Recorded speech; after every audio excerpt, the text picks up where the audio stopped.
ఎవరి వర్షన్ వాళ్ళదండి. ఒక పక్క జోగి రమేష్ అరెస్టు గురించి వైఎస్ఆర్సీపీ పార్టీ నాయకులంతా కూడా ఒక కులానికి ఆపాదించేసి ముందు బీసీ అని చెప్పి తగిలించేసి బీసీల ఆత్మగౌరవం, బీసీలను తొక్కేస్తున్నారు, ఇంకోటి ప్రతి ఒక్కరు జగన్మోహన్ రెడ్డితో సహా. ఇప్పుడు జోగి రమేష్ చేసిన లత్కూరు పనులన్నీ పక్కన పెట్టేశారు, కులాన్ని తీసుకొచ్చి ముందు పెట్టేసి జోగి రమేష్ చేసిన దరిద్రపు కొట్టు పనులన్నీ కూడా కులానికి ఆపాదించేస్తున్నారు, అది పక్కన పెట్టేసేయండి. అయితే నిన్నటి నుంచి ఒక వీడియో వైరల్ అవుతుంది. జోగి రమేష్ గారి సతీమణి అంటే ఆవిడ ఏం మాట్లాడుతుందో ఒకసారి వినిపిస్తామనండి. ఆయన పెద్ద ఆయన చంద్రబాబు గారు కూడా మనసాక్షి ఉంటది కదండి. ఉంటుందండి ఆలోచించాలి. మీకే లేదండి మనసాక్షి, చంద్రబాబు నాయుడు గారికి ఉంది, మీకే లేదు. మీకు నిజంగా మనసాక్షి ఉంటే కనుక మీ ఆయన మీరు అధికారంలో ఉన్నప్పుడు అంటే జగన్మోహన్ రెడ్డి ముఖ్యమంత్రిగా ఉన్నప్పుడు, జోగి రమేష్ మంత్రిగా ఉన్నప్పుడు, లేదంటే మంత్రి కాకముందో కావచ్చు, బహిరంగ సభల్లో పెద్ద పెద్ద మీటింగ్లు పెట్టుకొని చంద్రబాబు నాయుడు జగన్మోహన్ రెడ్డి మెప్పు కోసం చంద్రబాబు నాయుడు గారిని పచ్చి బూతులు తిట్టినప్పుడు ఏమైపోయింది? ఆ రోజు మీకు మనసాక్షి లేదా? ఇంటికి వచ్చిన తర్వాత మీ ఆయనకి చెప్పే ప్రయత్నం చేయలేదా? ఎవరు అలా మాట్లాడకూడతారా పశువా? చంద్రబాబు నాయుడు గారికి 75 ఏళ్ళు వయసులో పెద్ద అయినా, రాష్ట్రానికి 3 సార్లు ముఖ్యమంత్రిగా చేసిన వ్యక్తి అయినా అలా మాట్లాడకూడదు మనం అని చెప్పేసి ఏ రోజు అని చెప్పాము. ఆ రోజు చెప్పలేం మనం, ఆ రోజు మనం పొంగిపోయాం. మా ఆయన బెల తిట్టేస్తున్నాడు ఎంగానో, ఎక్కడ టీవీలో ఎక్కడ చూసినా మా ఆయన బొమ్మే కనబడుతుంది, మంచి క్రేజ్ వచ్చేసింది. అసెంబ్లీ కూడా బూతులు తిట్టాడు. ఆ రోజు ఏమైపోయింది?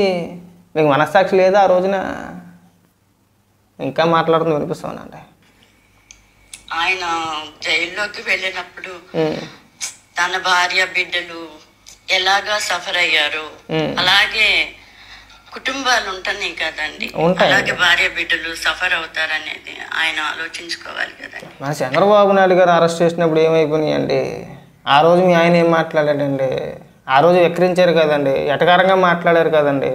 ఆ రోజున బ్రహ్మణి గారిని, భువనేశ్వరి గారిని, నారా లోకేష్ గారిని ఇది పరామర్శకు వెళ్తుంటే వాళ్ళ ఇంట్లో వాళ్ళ కుటుంబ సభ్యులు మహిళలను కూడా విమర్శించారండి. ఆ రోజు మీకు మనస్సాక్షి లేదా? ఈరోజు గుర్తుకొచ్చేసిందా? కుటుంబాలు అలాగే కదా మీయేనా? మళ్ళీ ఇక్కడ కక్ష సాధింపు ఇంకొకటి ఇలాంటి పదాలు వాడమాకండి దయచేసి. ఒకవేళ నిజంగా చంద్రబాబు నాయుడు గారికి ఆ ఉద్దేశం ఉంటే దాదాపు 16 నెలలు 18 నెలలు అవుతుంది కదా, 20 నెలలు వేసుకోండి, సంవత్సరన్నర కాలం అయింది. ఇన్ని రోజులు జోగి రమేష్ బయట ఎందుకు ఉంటాడండి? బయట ఉండడుగా. అధికారంలోకి రాగానే ఒకవేళ నిజంగా కక్ష సాధింపే అనుకుంటే అధికారంలోకి రాగానే ఏదో కేసు పెట్టి లోపలేస్తారు. అలా వేయలేదుగా, వదిలేశారు. సరే ఏదో చేసి వెళ్ళే మాట్లాడారులే, ఏదో తెలిసి తెలియకుండా ఇంటి మీదకి 10 మందిని వేసుకుని వచ్చేళ్ళే. అవన్నీ రాజకీయాల్లో కామన్, ఏదో ఆడు మంత్రి పదవి కోసమో లేదంటే జగన్మోహన్ రెడ్డి మెప్పు కోసం చేసి తగలడ్డాలని చెప్పేసి వదిలేశారు. టచ్ చేయలా, మాట్లాడాలా. లేదంటే అంతకుముందు ఏదో కేసు ఉంది, ల్యాండ్ వ్యవహారం ఏదో కేసు ఉంది, ఒకవేళ సీరియస్గా తీసుకుంటే కనుక అందులో కూడా అరెస్ట్ చేద్దురేమో, చేయలే. అప్పుడు కూడా చేయలే, వదిలేశారు కదా. మనల్ని ఏమీ చేయలేరు అని చెప్పేసి అని జనార్దన్ రావుతో కలిసి ప్రభుత్వం పైన ఒక కుట్ర పన్నాడు. కల్తీ మద్యం అని, నకిలీ మద్యం అని చెప్పేసి ఒక పథకం ప్రకారంగా ఎలా చేయాలి, ఏం చేయాలి, ఏంటి అని ఒక స్క్రిప్ట్ తోటి రాసిచ్చి ఒక ప్లాన్ వేసాడు, అమలు పరిచాడు. బాగానే వర్కౌట్ అయింది, వాళ్ళకి బాగానే వర్కౌట్ అయింది. జనార్దన్ రావు వీడియోలో చాలా క్లియర్గా స్పష్టంగా చెప్పుకోవచ్చు, ఇది జరిగిందని చెప్పేసి అని. పోలీస్ విచారణలో తెలియదు, అధికారులు అదే తెలిసింది. అందులో భాగంగా జోగి రమేష్ పాత్ర కూడా ఉందని చెప్పేసి నిర్ధారించుకున్న తర్వాత అరెస్ట్ చేశారు, ఊరికే అరెస్ట్ చేయాల. ఒకవేళ నిజంగా మీరు అన్నట్టు కక్ష సాధింపు చర్య చేయాలనుకుంటే కొడాలని బయట ఎందుకుంటాడో, రోజా ఎందుకు బయట ఎందుకుంటుంది, అంబట్రాంబాబు ఎందుకు బయట ఉంటాడో, అక్కడ దాకా ఎందుకు వీళ్ళ చేత అమనాభూతులు తిట్టించిన జగన్మోహన్ రెడ్డి ఎందుకు బయట ఉంచాలా? జగన్మోహన్ రెడ్డి ఎందుకు బయట ఉంటాడు ఇప్పటి వరకు కూడా? కక్ష సాధింపు అనుకుంటే, అరెస్ట్ చేయాలనుకుంటే జగన్మోహన్ రెడ్డి వేసాడు చూసారా. ఏది లేకపోయినా సరే ఒక తప్పుడు కేసు బనాయించి ఎఫ్ఐఆర్లో చంద్రబాబు నాయుడు గారి పేరు లేకపోయినా సరే అర్ధరాత్రి అప్పటికప్పుడు అరెస్ట్ చేయాడు. అలా అరెస్ట్ చేయాలి అనుకుంటే జగన్మోహన్ రెడ్డిని చంద్రబాబు నాయుడు గారు అరెస్ట్ చేయలేరా? సాధ్యపడదా? ఇదిగా చేయొచ్చు. కానీ కక్ష సాధింపు చర్యలు మేము చెయ్యమని చెప్పేసి అని అధికారంలో వచ్చిన రోజునే చెప్పారు, మొదటి రోజునే చెప్పారు. మీరు ఎక్స్పెక్ట్ చేయమాకండి, జగన్మోహన్ రెడ్డిని టైం రావాలి, విచారణ జరుగుతుంది. ఈ కల్తీ మధ్య అంటే జగన్మోహన్ రెడ్డి హయాంలో జేబ్రాండ్లు అమ్మాడు కదా, ఆ వ్యవహారంలో ఎలాగో తేలుద్ది. సరే తేలుద్దా తేలదా ఇప్పుడు మనం మాట్లాడలేం, మనం చెప్పలేం. టైం వచ్చినప్పుడు విచారణ జరుగుతుంది కాబట్టి నిజంగా అవినీతి చేస్తుంటే ఖచ్చితంగా లోపలికి వెళ్తాడు. ఏదో సందర్భంలో ఏదో ఒక రోజు వెళ్ళాల్సిందే. ఒకవేళ నిజంగా మీరు అన్నట్టు కక్ష సాధింపు అయితే కనుక ఇప్పటి వరకు ఎందుకు వదులుతారండి? వేయలేరా? మళ్ళీ ఇక్కడికి వచ్చి మళ్ళీ సెంటిమెంట్లు ఎందుకండి, మీ కుటుంబ సభ్యులు లేరా, వాళ్ళ కుటుంబ సభ్యులు లేరా అని చెప్పేసి అని. మీ భర్త పైన ఏమి రాజకీయ కక్ష సాధింపో ఇంకోటి ఏం కాదు. ప్రభుత్వం పైన కుట్ర పనడానికి ఒక పథకం ప్రకారంగా జనార్దన్ రావుతో కలిసి కల్తీ మద్యం అనే ఒక తప్పుడు ప్రచారం చేయాలని చూశారు. పెద్ద ప్లాన్ వేశారు. అది అందులో దొరికేసాడు. అందులో భాగంగా ఈరోజు మీ భర్తను అరెస్ట్ చేశారు.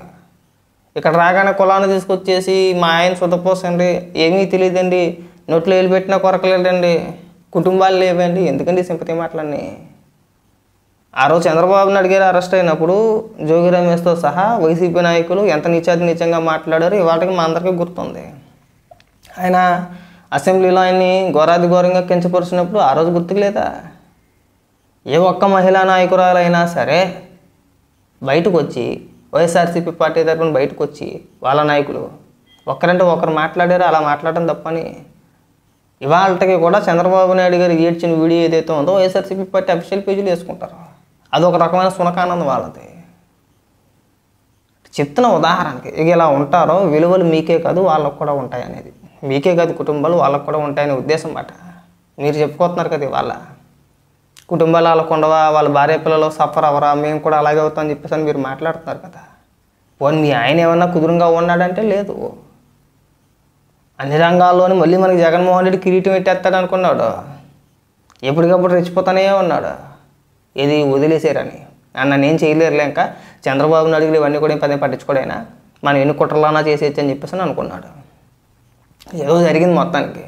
మొదట్లో కొన్ని వార్తలు వచ్చినాయి, పార్టీ మారబోతున్నాడు అది ఇది అని చెప్పేసి అని.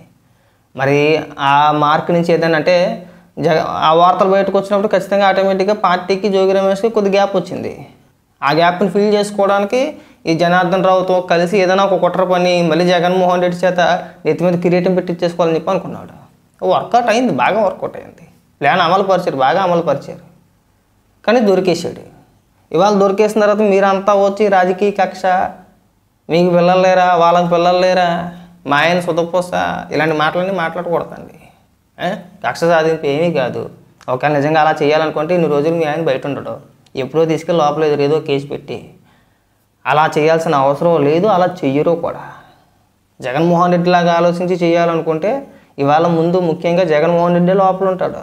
వీళ్ళందరి సంగతి తర్వాత వీళ్ళ సంగతి పక్కన పెట్టేసేయండి. మీ ఆయన ఏదంటే ఇంకొకరు వాళ్ళ సంగతి పక్కన పెట్టేస్తే ముందు జగన్మోహన్ రెడ్డిని తీసుకెళ్ళి లోపలే వేస్తారు కదా. వేయలేదు కదా. తప్పు చేసేయడానికి ఎవరైనా సరే చట్ట ప్రకారం ఏం జరగాలో అది జరుగుతుంది.